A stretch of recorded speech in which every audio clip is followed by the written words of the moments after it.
পারি। 1 করন্থীয় 2:10। হালেলুয়া।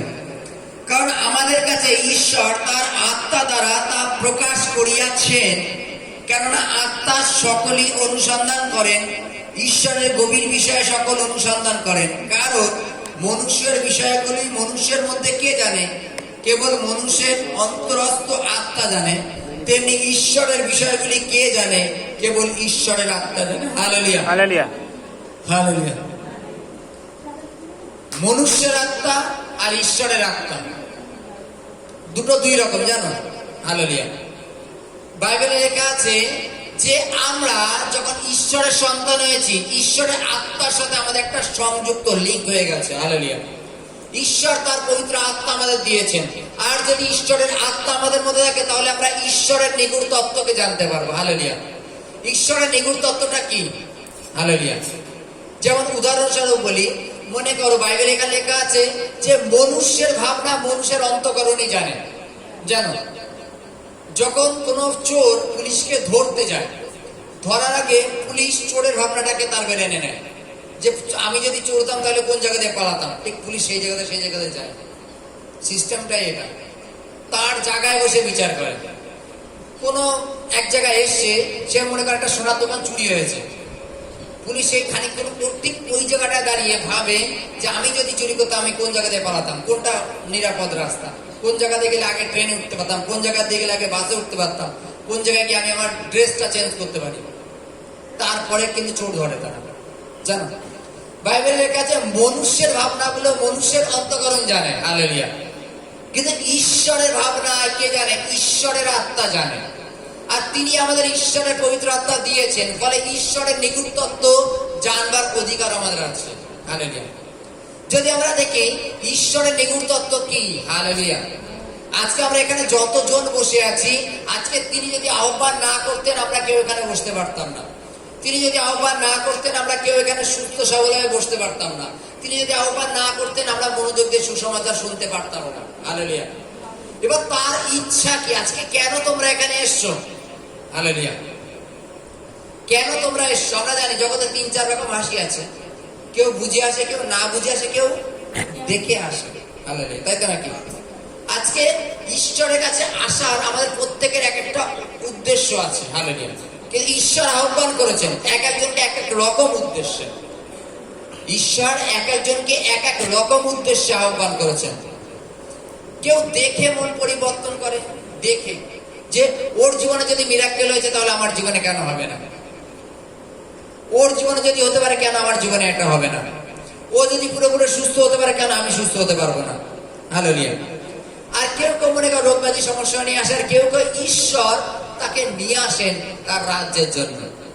এবার আনার পরে আমাদের বিষয়ে ঈশ্বর কেন এত ভাবেন? জগতে এত মানুষ আছে, তিনি আমাদের কেন আলাদা চুজ করলেন? আমাদের আলাদা কেন মনোনীত করলেন? তিনি আলাদা মনোনীত করলেন যেন আমরা স্বর্গের রাজ্যের অধিকারী হই, আমরা যেন ঈশ্বরের প্রীতির পাত্র হই, আমরা যেন ঈশ্বরের সহিত স্বর্গের রাজ্যে থাকতে পারি। এগুলো ঈশ্বর সদর ইচ্ছা। এই ভাবনাগুলো আমাদের মধ্যে কখন আসে জানো? যখন আমাদের মধ্যে পবিত্র আত্মা আসে। যখন আমাদের মধ্যে পবিত্র আত্মা থাকে, পবিত্র আত্মা আমাদের পবিত্র ভাবনাটা নিগুড় তত্ত্ব বলে। হালেলুয়া। স্বর্গীয় রাজ্যের ভাবনাটা আমাদের জ্ঞাত করে কে? পবিত্র আত্মা। যেমন উদাহরণ, আমরা যদি জগতের হই, জগতের ভাবনা নিয়ে চলে, মানে এটা জগতের যদি হয় জগতের ভাবনা, কোন এক মনে করো উদাহরণস্বরূপ কোন একটা নেশাখোর ব্যক্তি যখন সে টবাদের মুখে যাবে, সে দেখবে তার পাড়ার থেকে আরেকজন লোক টবাদের ভিতর দিয়ে বেরোচ্ছে, সে গ্রান্টি যে ভিতরে গেছিল খেয়ে দিয়ে বেরোচ্ছে। তার ভাবনা সে জানে যে কোন জায়গায় গেছিল কোন জায়গাতে বেরোচ্ছে। মানুষের নিকট তত্ত্ব মানুষ বোঝে, যারা জাগতিক ভাবনা চলে। কিন্তু যারা তাদের মধ্যে ঈশ্বরের আত্মা আছে, তারা ঈশ্বরের নিগুড় তত্ত্বগুলো জানে যে ঈশ্বর কেন আমাদের মনোনীত করেছে, ঈশ্বর আমাদের আহ্বান করার উদ্দেশ্য কি, তিনি আমাদের থেকে কি চান, আমরা কিভাবে তাকে ধন্যবাদ দেবো, আমরা কি করে আমরা ঈশ্বরের যে ব্যবহার হতে পারবো।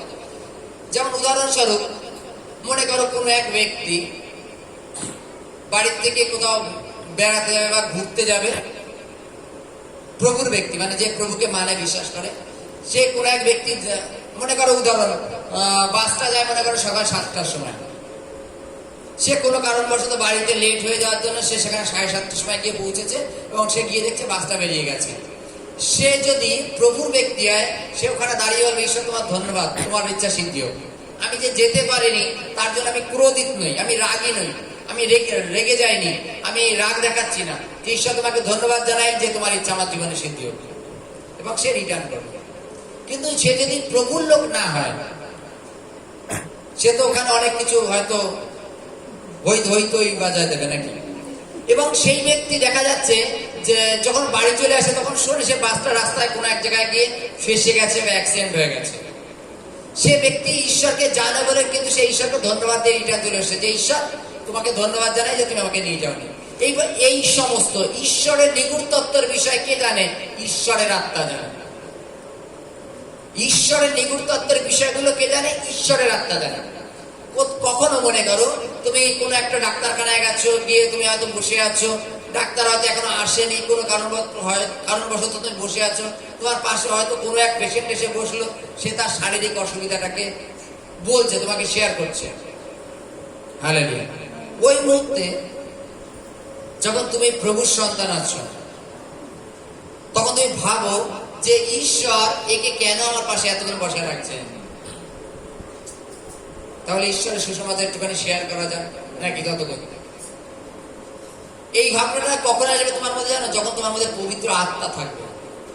যখন পবিত্র আত্মার ভাবনা তোমার মধ্যে থাকবে, তখন এই ভাবনাগুলো তোমার মধ্যে আসবে। আর যদি জগতের হয়ে থাকে তাহলে জগতের ভাবনা আমাদের মধ্যে থাকে। হালেলুয়া, জয় যিশু।